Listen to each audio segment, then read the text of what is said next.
सभापति महोदय, मैं आज इस सदन में खड़ा होकर हाशिए पर मौजूद देश के लाखों एससी, एसटी और माइनॉरिटी के छात्रों की तरफ से यूपीए की चेयरपर्सन रही श्रीमती सोनिया गांधी जी और पूर्व प्रधानमंत्री डॉक्टर मनमोहन सिंह साहब को सैल्यूट करूंगा, जिनकी कोशिशों से सच्चर कमेटी की सिफारिशों के बाद 2009 में कोचिंगों के अभाव में प्रतियोगी परीक्षाओं में हिस्सा न ले पाने वाले एससी, एसटी और माइनॉरिटी के छात्रों के लिए रेजिडेंशियल कोचिंग एकेडमी शुरू की गई थी।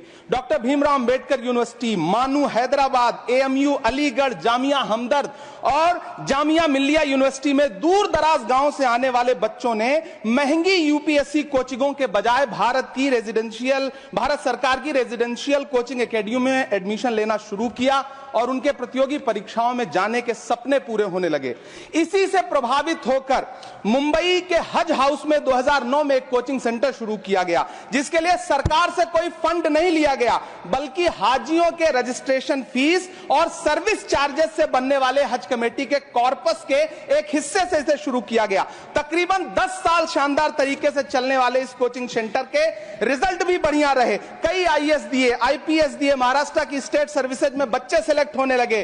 फिर आया कोविड, पहले सीटें घटाई गईं और फिर तत्कालीन अल्पसंख्यक मंत्री महोदया को मौका मिला और उन्होंने 2023 में इस कोचिंग सेंटर को बंद कर दिया। वो सैकड़ों छात्र जो हर साल इस कोचिंग सेंटर से फायदा उठा रहे थे, एक झटके में उनके सपने चकनाचूर कर दिए गए। सभापति महोदय, मैं जब देश के प्रधानमंत्री को प्रोटोकॉल तोड़ के कतर के अमीर शेख तमीम को रिसीव करते हुए देखता हूं, जब मैं सऊदी के क्राउन प्रिंस मोहम्मद सलमान को प्रधानमंत्री जी को गले लगाते हुए देखता हूं, तो सोचता हूं कि काश प्रधानमंत्री जी अपने देश के गरीब भारतीय मोहम्मद सलमान और मोहम्मद तमीम को इसी तरह अपने पन का एहसास दिला पाते। कभी मैं जब प्रधानमंत्री जी को शेख हसीना जी को प्रोटोकॉल तोड़ के रिसीव करते देखता हूं, तो मैं सोचता हूं कि कभी प्रधानमंत्री जी अपने देश की बेटी बिल्किस को भी इसी तरह से अपने पन का एहसास दिला पाते। कभी कैब भोपाली ने कहा था, ये दाढ़ियां, ये तिलकधारियां नहीं चलती, हमारे अहद में मक्कारियां नहीं चलती, दिलों को हम कबीले वालों के दिल जोड़िए मेरे सरदार, सरों को काट के सरदारियां नहीं चलती।